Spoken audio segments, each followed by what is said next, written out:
ನಮಸ್ತೆ ಎಲ್ರಿಗೂ. ಇವತ್ತಿನ ವಿಡಿಯೋದಲ್ಲಿ ನಾನು ನಿಮಗೆ ಡಾರ್ಕ್ ಚಾಕ್ಲೇಟ್ನ ಯೂಸ್ ಮಾಡಿಕೊಂಡು ಯಾವ ರೀತಿ ಕಾಫಿನ ತಯಾರಿಸೋದು ಅಂತ ತೋರಿಸ್ಕೊಡ್ತಾ ಇದ್ದೀನಿ. ಆ್ಯಕ್ಚುಲಿ ಏನಪ್ಪ ಅಂತಂದರೆ ನನ್ನ ಸಿಸ್ಟರ್ ಈ ಚಾಕ್ಲೇಟ್ನ ತೊಗೊಂಡು ಬಂದಿದ್ದರು. ಇದರಲ್ಲಿ 90% ಕೋಕೋ ಇದೆ ಅನ್ನೋ ಕಾರಣಕ್ಕೆ. ಬಟ್ ಲಿಟ್ರಲಿ ಒಂದು ಪೀಸ್ ಚಾಕ್ಲೇಟ್ ಕೂಡ ತಿನ್ನೋದಕ್ಕಾಗಲಿಲ್ಲ. ಇದರಲ್ಲಿ ಅಷ್ಟು ಕಹಿಯಾಗಿತ್ತು. ಅದಕ್ಕೆ ಸುಮ್ಮನೆ ವೇಸ್ಟ್ ಆಗುತ್ತಲ್ಲ ಅಂತ ಥಿಂಕ್ ಮಾಡಬೇಕಾದ್ರೆ ಏನಕ್ಕೆ ಇದನ್ನು ಕಾಫಿಗೆ ಯೂಸ್ ಮಾಡಬಾರ್ದು ಅಂತ ಒಂದು ಟ್ರಯಲ್ ಮಾಡಿದೆ. ಟೇಸ್ಟ್ ಚೆನ್ನಾಗಿ ಅನ್ನಿಸ್ತು. ಅದಕ್ಕೆ ಇವತ್ತು ವಿಡಿಯೋ ಮಾಡಿ ನಿಮಗೂ ತೋರಿಸ್ಕೊಡ್ತಾ ಇದ್ದೀನಿ. ಬನ್ನಿ ಹೇಗೆ ಮಾಡೋದು ಅಂತ ನೋಡೋಣ.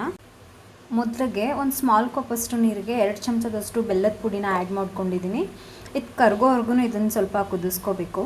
ನೀವು ನೋಡ್ತಾ ಇರ್ಬೋದು ಇಲ್ಲಿ ಬೆಲ್ಲದ ನೀರು ಕುದೀತಾ ಇದೆ. ಈಗ ಇದಕ್ಕೆ 1 ಪೀಸ್ ಡಾರ್ಕ್ ಚಾಕ್ಲೇಟ್ನ ಆ್ಯಡ್ ಮಾಡ್ಕೊಳ್ಳೋಣ.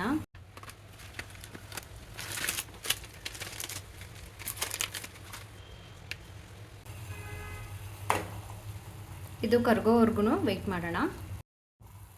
ಡಾರ್ಕ್ ಚಾಕ್ಲೇಟ್ ಮೆಲ್ಟ್ ಆಗಿದೆ ಸ್ವಲ್ಪ. ಈಗ ನಾನು ಒಂದು ಅರ್ಧ ಸ್ಪೂನಷ್ಟು ಕಾಫಿ ಪೌಡರ್ನ ಮಿಕ್ಸ್ ಮಾಡ್ತಾ ಇದ್ದೀನಿ. ಘಮ ಘಮ ಅಂತ ಸ್ಮೆಲ್ ಬರ್ತಾ ಇದೆ. ಈಗ ನಾನು ಇದಕ್ಕೆ ಹಾಲನ್ನು ಆ್ಯಡ್ ಮಾಡ್ಕೊಳ್ತಾ ಇದ್ದೀನಿ. ಒಂದು ಸ್ವಲ್ಪ ಇದನ್ನ ಸ್ವಲ್ಪ ಚೆನ್ನಾಗಿ ಕುದಿಯೋದಕ್ಕೆ ಬಿಡ್ತಾ ಇದ್ದೀನಿ. ಬಿಸಿ ಬಿಸಿ ಚಾಕ್ಲೇಟ್ ಕಾಫಿ ರೆಡಿಯಾಗಿದೆ. ಟೇಸ್ಟ್ ಕೂಡ ತುಂಬ ಚೆನ್ನಾಗಿದೆ. ಒಂದು ಸಜೆಷನ್ ಏನಪ್ಪ ಅಂತಂದರೆ ಚಾಕ್ಲೇಟ್ನ ಆ್ಯಡ್ ಮಾಡುವಾಗ 1 ಪೀಸ್ ಮಾತ್ರ ಆ್ಯಡ್ ಮಾಡ್ಕೊಳ್ಳಿ.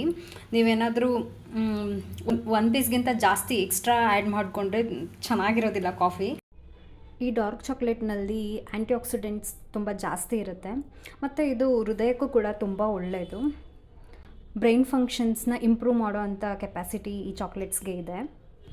ಈ ಕಾಫಿನ ನೀವು ಟ್ರೈ ಮಾಡಿ ಹೇಗಿತ್ತು ಅಂತ ಕಮೆಂಟ್ ಬಾಕ್ಸ್ನಲ್ಲಿ ತಿಳಿಸ್ಕೊಡಿ.